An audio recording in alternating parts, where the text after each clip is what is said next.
Subscribe कीजिए ध्येय IAS channel को और बेल आइकन को दबाइए लेटेस्ट वीडियो सबसे पहले देखने के लिए।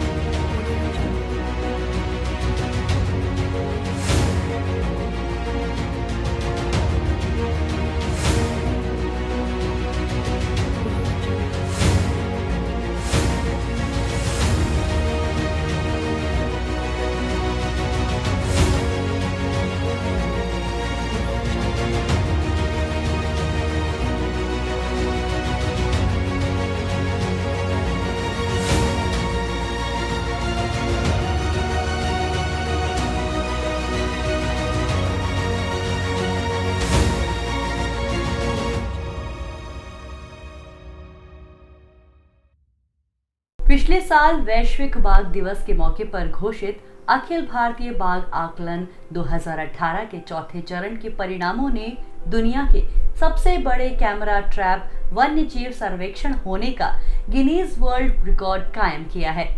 आज डीएनएस कार्यक्रम में जानते हैं कैमरा ट्रैप वन्यजीव सर्वेक्षण के बारे में, भारत में बाघों की स्थिति और इससे जुड़ी दूसरी बातों को भी। दरअसल में कैमरा ट्रैप मोशन सेंसर्स के साथ लगे हुए एक तरह के बाहरी फोटोग्राफिक उपकरण होते हैं जो किसी भी जानवर के गुजरने पर रिकॉर्डिंग शुरू कर देते हैं। इन कैमरा ट्रैप को जंगल के 149 अलग अलग साइटों के 26,838 जगहों पर रखा गया था। इसके जरिए तकरीबन 1,21,337 वर्ग किलोमीटर के प्रभावी क्षेत्र का सर्वेक्षण किया गया। भारत में बाघों की स्थिति। ताजा तरीन गिनती के मुताबिक देश में बाघों की अनुमानित तादाद 2,967 है।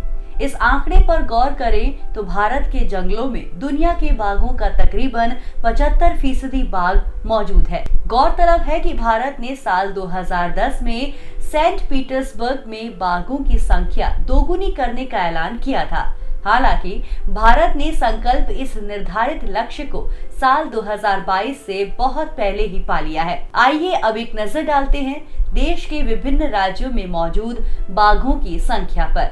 देश में बाघों की सबसे ज्यादा तादाद मध्य प्रदेश में है, जहां कुल 526 बाघ मौजूद हैं। इसके बाद कर्नाटक राज्य दूसरे पायदान पर है, जहां कुल बाघों की संख्या 524 है। उत्तराखंड इस बाघ गणना में तीसरे स्थान पर है, जहां 442 बाघ यहां के जंगलों में हैं।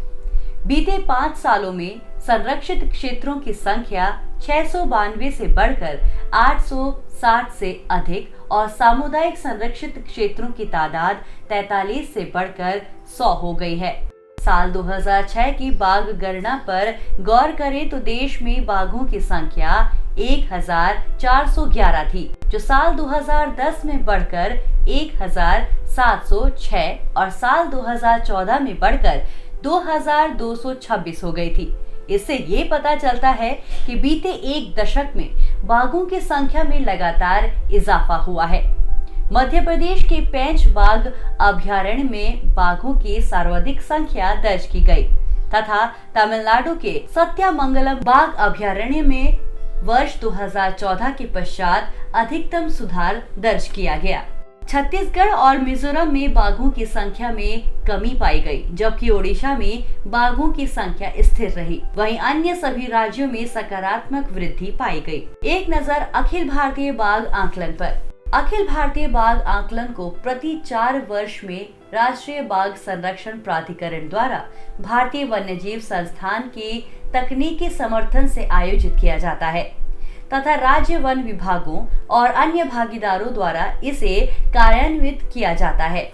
वैश्विक तथा राष्ट्रीय स्तर पर जारी बाघ संरक्षण के प्रयास। भारत में वर्ष 1973 में प्रोजेक्ट टाइगर की शुरुआत की गई, जो वर्तमान में 50 से अधिक संरक्षित क्षेत्रों में देश के भौगोलिक क्षेत्र के लगभग 2.2% के बराबर क्षेत्रफल में सफलतापूर्वक जारी है। राष्ट्रीय बाघ संरक्षण प्राधिकरण द्वारा वन रक्षकों के लिए एक mobile monitoring system for tigers incentive protection and ecological status launch किया गया है। वर्ष 2010 में आयोजित पीटर्सबर्ग टाइगर समिट में वैश्विक स्तर पर 13 बाघ रेंज वाले देशों के नेताओं ने TX2 नारा के साथ बाघों की संख्या को दोगुना करने के लिए अधिक प्रयास करने का संकल्प लिया। वहीं विश्व बैंक ने अपने ग्लोबल टाइगर इनिशिएटिव कार्यक्रम के माध्यम से अपनी उपस्थिति और संगठन क्षमता का उपयोग करते हुए बाघ एजेंडे को मजबूत करने के लिए वैश्विक साझेदारों को